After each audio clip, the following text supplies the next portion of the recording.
Thank you all so much for attending. I'm so excited to see you all today. As was mentioned, my talk is Cybersecurity and AI, Threats and Opportunities. I'm very excited, so let's jump right in. So I work for HENNGE, which is a Tokyo-based cloud security platform with a suite of tools aimed at keeping our customers safe and solving many common worries. One aspect of the company that I really admire is our commitment to sharing information with each other across these boundaries. It's something that I feel keeps us safe by alerting us to new threats and the chance to upgrade our systems when necessary. On my side, I work for our access control product, which is vital to the security of millions of logging in users every day. And before I was here, I started my tech career at an AI-based startup, and I followed the field closely ever since. Yet despite all that, even I find it very hard to predict how AI will impact cybersecurity. And this comes down to two challenges. The first, the good challenge, is that the field is moving fast, and it's really exciting to watch it move fast. It feels like the achievements that we have today are unthinkable even 3 short years ago. And thanks to the hard, unending work of tons of brilliant men and women in the field, I'm sure that we will see plenty more new and exciting achievements in the coming months and years. However, on top of this, I find it very difficult to get unbiased information about the field. See, a lot of the folks who stand to benefit from AI catching on, either through direct investment, companies they own, or simply by getting clout from talking about something trendy online, tend to be the ones who are the most adamant that AI will catch on and take over. These two challenges combine, for me at least, to give the impression that AI can do anything unless I am personally using it, in which case it struggles to do even basic things. But I don't think we should despair. This is not the first time there's been trendy technology. This is not the first time there's been world-changing technology. And it is not the first time that technology has radically altered the cybersecurity landscape. What we can do is look to the past, to how other developments have shaped cybersecurity, and use that to inform the present. Just like to talk about the advanced fee scam, or the Nigerian prince scam, if you've heard of it. It's a very simple one, I'm sure you all know it. It's an email that says to send a small sum of money along, after which the scammer will double it, triple it, multiply it by 1,000,000, and send you back a cut of the proceeds. What's remarkable to me about this is that we have records of this exact scam from the 1800s, all operating using letters. The next real advancement was switching to using fax machines back in the 80s and 90s. But of course, it really took off once we had cheap, ubiquitous email. And now, this kind of scam is such a common problem that fighting it is an industry unto itself. Or you can consider passwords, which are fantastic tools that we use to keep ourselves secure. But even from the beginning, they're vulnerable to simply trying all possible passwords.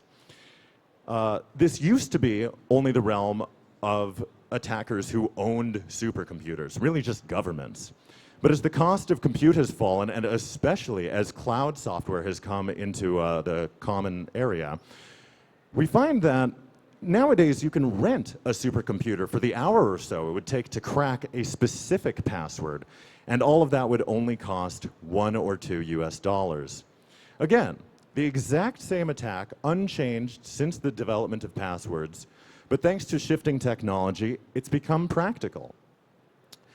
And that is what I assert will happen with cybersecurity and AI, that the attacks will be the ones we know and hate and try and get around, but they will become practical in a way they haven't been. And that's what this talk is about.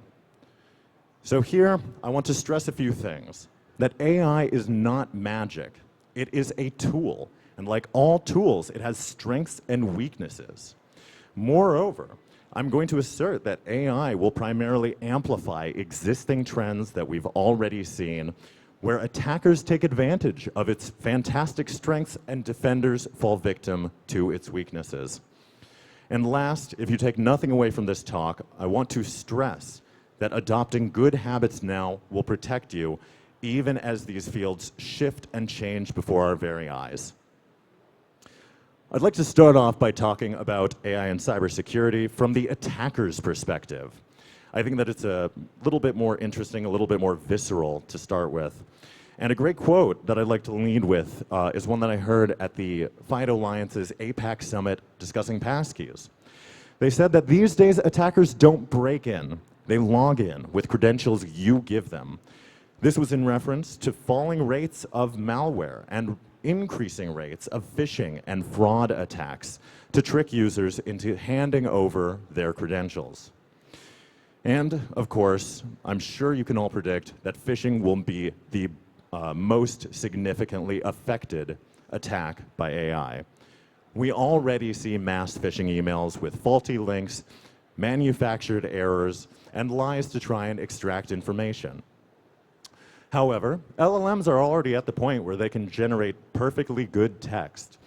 Maybe not, award-winning, but good enough.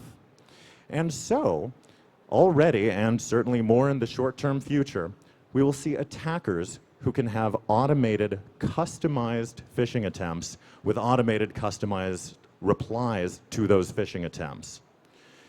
Now, of course, this is nothing new. Any cybersecurity researcher who's been around long enough knows that this is spear phishing. And it's usually been the domain of a targeted attempt at a specific high-value target to exfiltrate information or get malware onto their computer or what have you.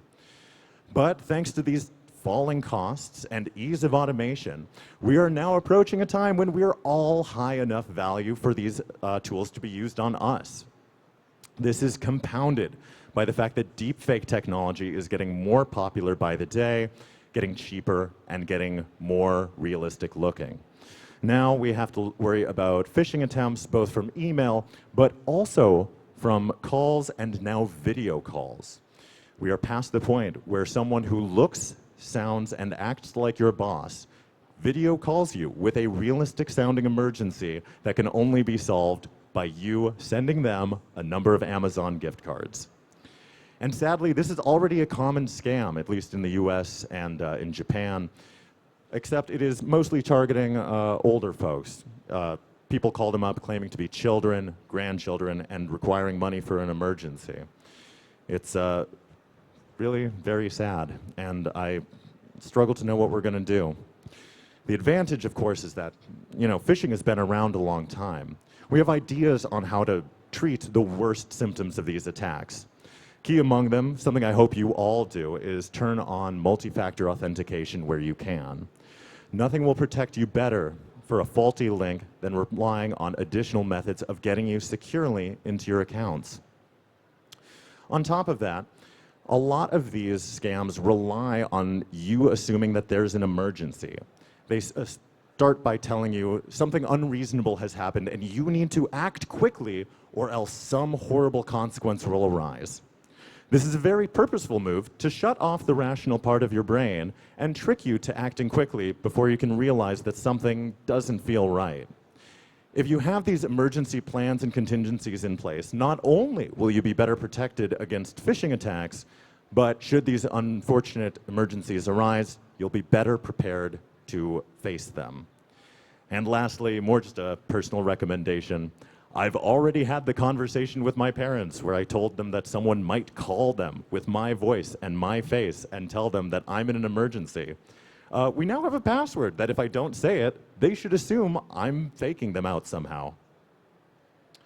Of course, phishing is not the only thing, and even though malware and ransomware rates are dropping a little, they're by no means less of a threat. Currently, the common attack pattern is that an attacker will find existing pre-written malware on the web and tweak it subtly for their use, either by modifying it to target a specific person, wrapping it in a certain way to avoid detection, or simply plugging in their own Bitcoin wallet. However, LLMs are good at generating good code, sometimes inconsistently. And the people who will benefit the most from that inconsistent goodness are attackers modifying these to be much wider varieties of malware. Further, they simplify the ability to hide it as something that it's not. And this is a challenge because new and modified malware is always harder to spot than existing pre-written stuff.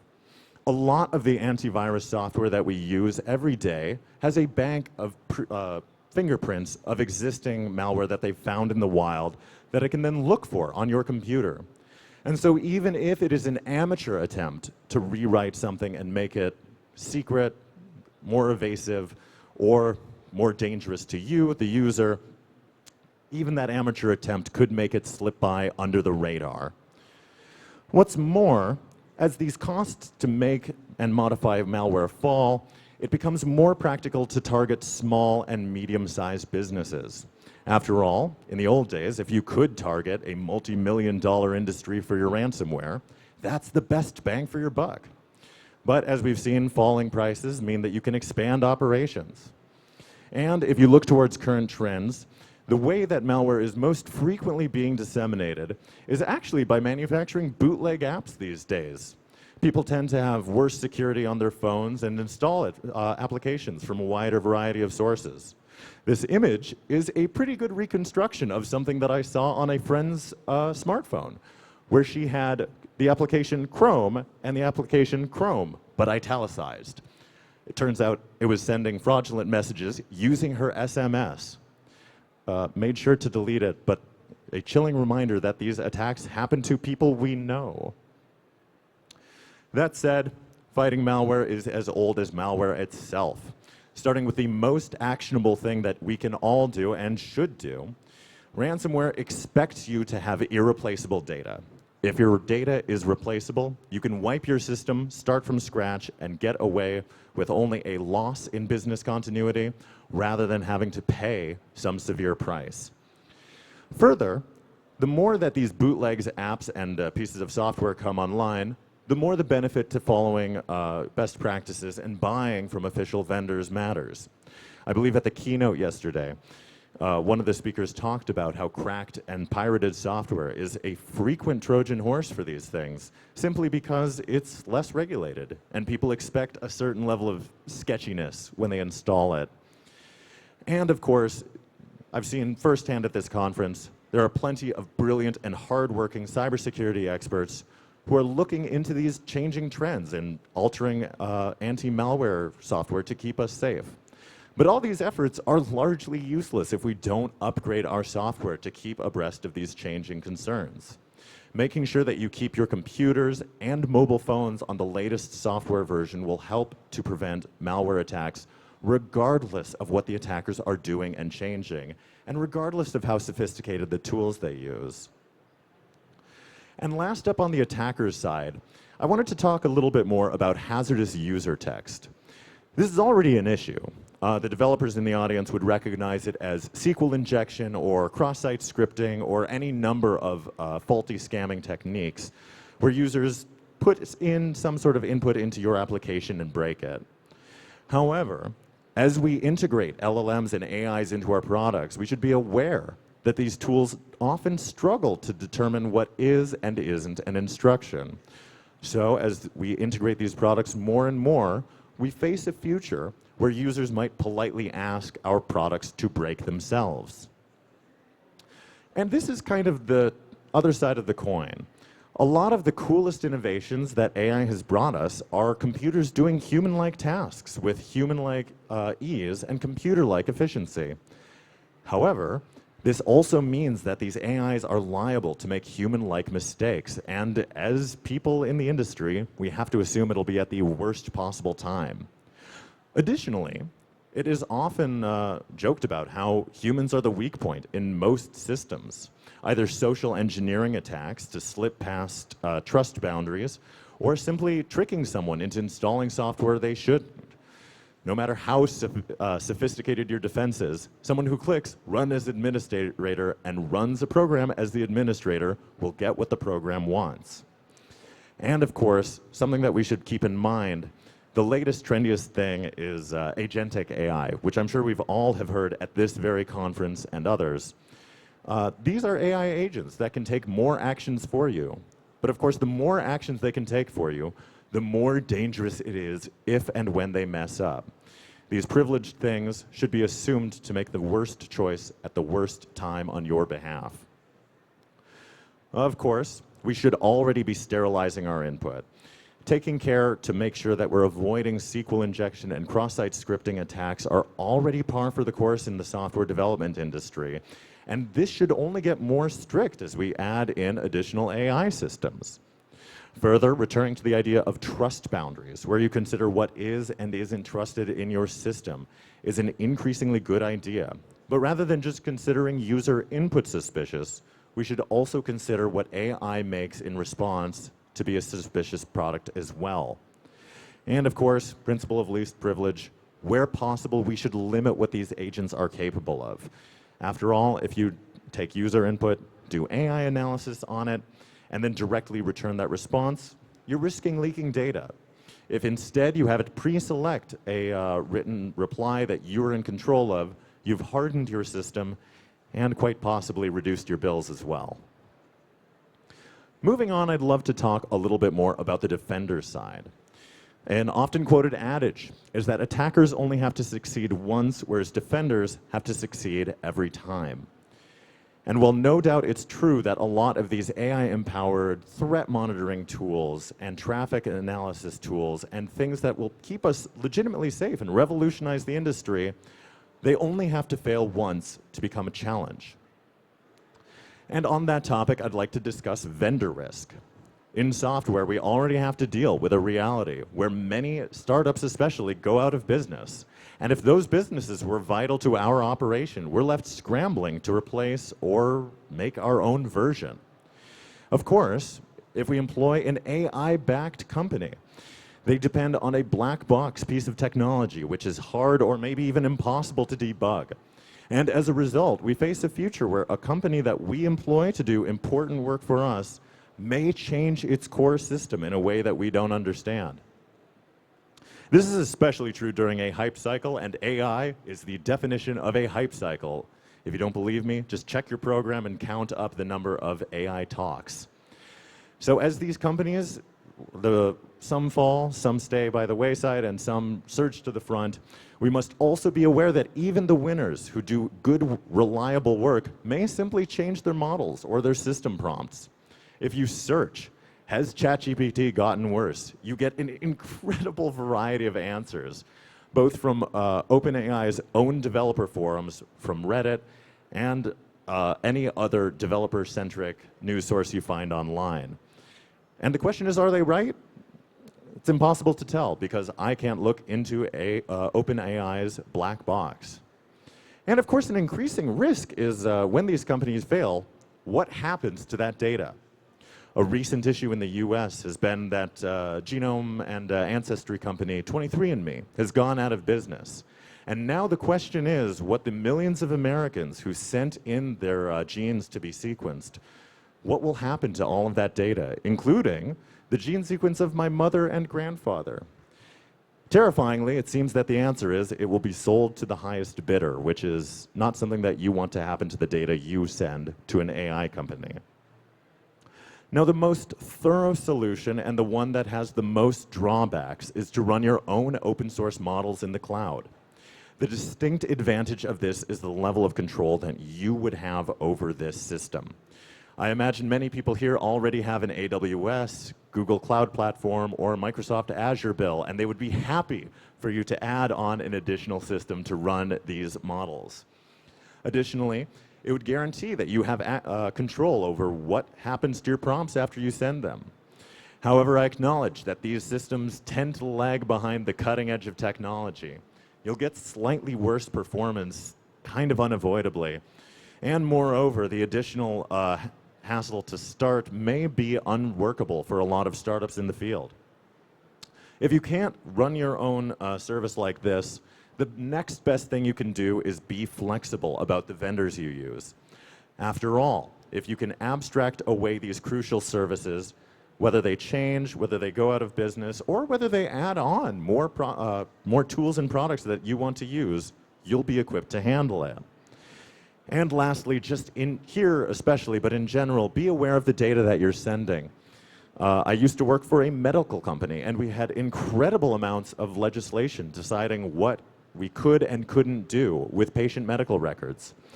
While I am confident that all of the AI-based medical assistance technology is doing the right thing, I would be just a little cautious.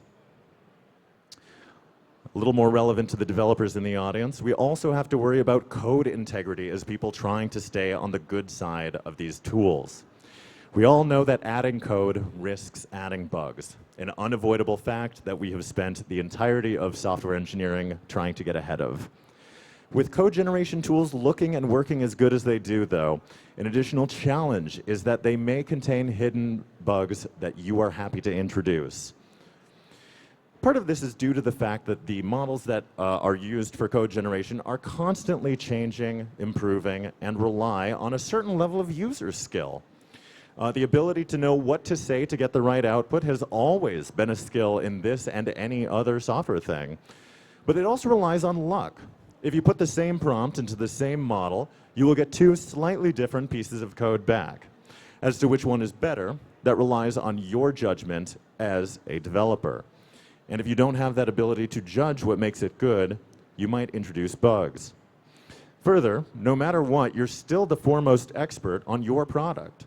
It can be very difficult to condense all of your expertise down to a small, workable sample that can be fit into the context window of these tools.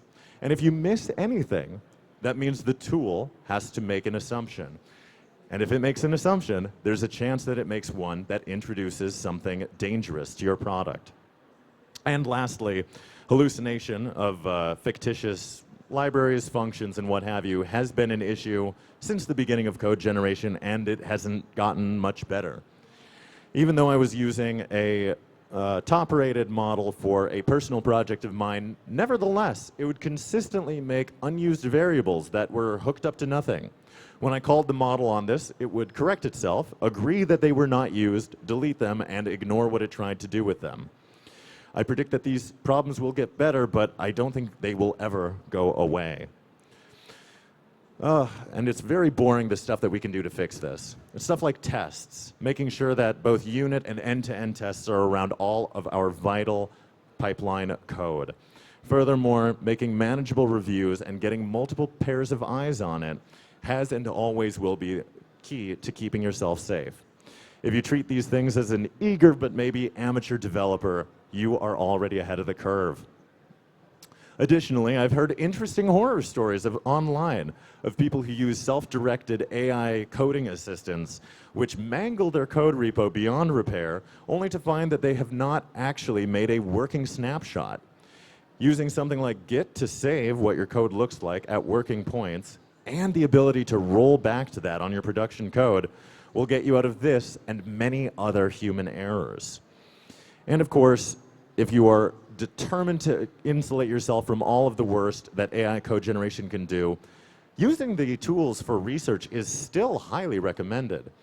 Basing it off of your judgment gets you the best of both worlds. A wide and determined but maybe naive assistant, but your own expertise. And lastly, I'd like to discuss supply chain risk in the context of code. Adding additional dependencies has always been something of an cause for concern. After all, you are running code that you haven't personally written, and you have to be prepared for that code to go correctly or poorly. However, these days, open source developers are facing the same risks that you and I are all facing, but multiplied by the number of dependencies you have. And the average application has over 500. Bear in mind, any bug in any of them applies to you, despite your best efforts. Further, if you're an attacker, if you could get malicious code into one of these libraries, you're free to infect all of the tools that use that library. So it's much more attractive to reach out to an overstressed open source developer and offer to help them up until you introduce malware.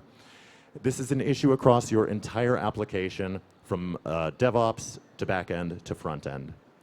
Obviously, the best way to take care of this is to identify what's replaceable in your system and take steps to switch to newer, more modern maintained libraries. On top of that, if you have the resources, either time, expertise, or monetary, please consider contributing to open source.